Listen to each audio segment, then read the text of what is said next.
সোমবার সকালে দুর্যোগ কবলিত নাগরাকাটায় একাধিক এলাকা পরিদর্শনে গিয়েছিলেন মালদহ উত্তরের সাংসদ খগেন মুর্মু এবং শিলিগুড়ির বিধায়ক শঙ্কর ঘোষ। তাদের দুজনকেই বিক্ষোভের মুখে পড়তে হয়। বামুনডাঙ্গায় ঢোকার আগে বিক্ষোভের মুখে পড়েন দুজনে। লাঠি জুতো নিয়ে তাদের উপরে চড়াও হন কয়েকশো মানুষ। নদী থেকে পাথর তুলে তাদের গাড়ি লক্ষ্য করে ছোড়া হয় বলে অভিযোগ। তাতেই মাথা ফেটে যায় সাংসদ খগেন মুর্মুর। গলগল করে রক্ত ঝরতে থাকে। ধাক্কা দেওয়া হয় শঙ্করকেও।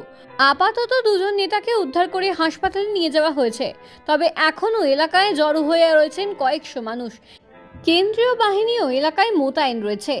তাতেও উত্তেজনা কমছে না বলে স্থানীয় সূত্রে খবর। বিপর্যস্ত উত্তরবঙ্গের বিস্তীর্ণ অঞ্চল পরিদর্শনে এবং ক্ষতিগ্রস্তদের জন্য সাহায্যের হাত বাড়িয়ে দিতে সোমবার সকাল থেকেই মাঠে নেমে পড়েছিলেন বিজেপির নেতা, কর্মী ও সমর্থকেরা। সকালে শিলিগুড়ি পৌঁছান বিজেপির রাজ্য সভাপতি শ্রমিক ভট্টাচার্য। তাকে অভ্যর্থনা জানাতে বাগডোগরা বিমানবন্দরে আগে থেকেই উপস্থিত ছিলেন দার্জিলিংয়ের সাংসদ রাজু বিস্তা, জলপাইগুড়ির সাংসদ জয়ন্ত রায়, মাটিগাড়া নকশালবাড়ির বিধায়ক আনন্দময় বর্মন, ফালাকাটার বিধায়ক দীপক বর্মন প্রমুখ। ছিলেন খগেন, শঙ্কর রাও। এরপরেও একে একে বিভিন্ন এলাকার পরিস্থিতি খতিয়ে দেখতে শুরু করে বিজেপি প্রতিনিধি দল। বিপত্তি বাদে বামুনডাঙ্গায় ঢোকার মুখে একসময় শ্রমিকের সঙ্গে বিজেপির কর্মী সমর্থকেরা এগিয়ে যান। শঙ্কর ও খগেন তখনও সেখানে ছিলেন। আচমকা কয়েকশো মানুষ জড়ো হয়ে তাদের ঘিরে বিক্ষোভ দেখাতে শুরু করেন বলে দাবি। লাঠি, জুতো ইত্যাদি নিয়ে বিজেপির দুই জনপ্রতিনিধির ওপর চড়াও হন বিক্ষোভকারীরা।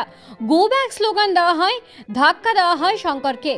কোনো মতে দুজনে গাড়িতে উঠলে গাড়ি লক্ষ্য করে পাথর ছোড়া হয় বলে অভিযোগ। তাতেই মাথা ফেটে গলগল করে রক্ত ঝরতে থাকে মালদার উত্তরের সাংসদের। বর্তমানে আমাদের গাড়ির অবস্থা দেখতে পাচ্ছেন, এই যে খগেনদা রক্তাক্ত হয়ে পড়ে আছে, গাড়িতে কোনো কাজ বাকি নেই। এই অবস্থায় আমরা দ্রুত বেরিয়ে যাচ্ছি। খগেনদাকে দ্রুত হসপিটালে আমাকে বেরোতে হলো।